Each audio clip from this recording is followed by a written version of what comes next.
Hello, I'm Matthew D. Perry of Perrywise IT Consulting, and today I figure I'd cover an often neglected little niche of networks, telecom. Telecom systems are a lot like networks. Well, essentially they are networks. They move voice, video, and data over IP. They have the same foundation, switching, routing, and IP addresses. They're just at a bigger scale with higher reliability necessary for, video and data.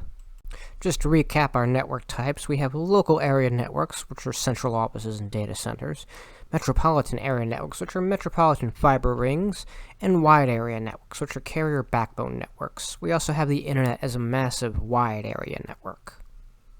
They also use similar core devices: routers, switches, firewalls, load balancers, and wireless access points are all key devices in telecom networks.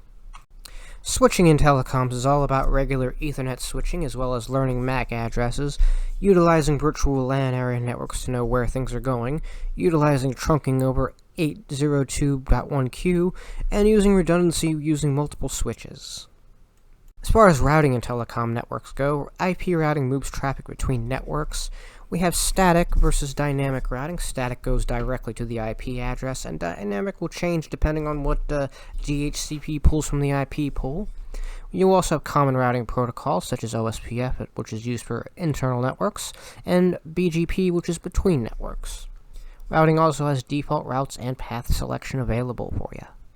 I have to mention IP addresses at a carrier scale. You see, you have IPv4s, which is the regular IP addresses you've probably seen, and I have to bring up the fact that there's only so many of those in the world. There's millions, definitely, but there's still a finite number. As such, they've invented IPv6.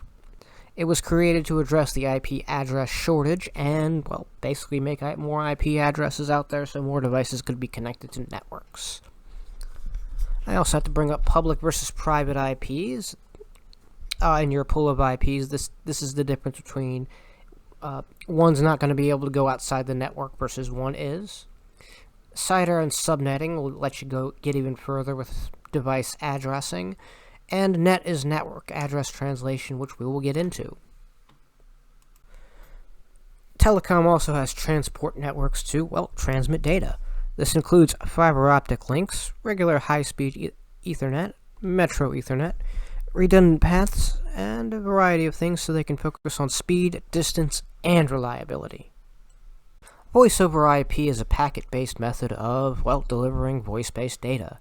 We also have SIP, which is a call setup and teardown method, and RTP, which is how voice media is transported.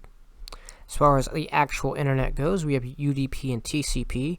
UDP is preferred over TCP because due to its speed and low latency, and TCP may cause jitters and delay. Voice and video take priority in terms of quality of service because, they're the cream filling of telecom. You can't exactly hear me if my microphone goes south, Also in need of addressing is latency, jitter, and packet loss that are why you need quality of service. And you also have to prioritize the traffic because, voice and video need priority. Security is another factor to factor in with telecom. Much like any other network, you have firewalls, access control lists, virtual private networks, segmentation, and protecting routing and signaling traffic. With telecom, you also have redundancy and high availability.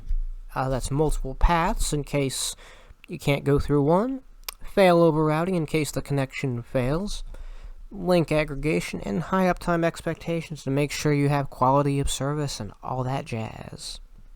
Alright, in conclusion, we messed around with telecom, and we found out about voice over IP. Until next time, I'm Matthew D. Perry of Perrywise IT Consulting, and I'll see you next time.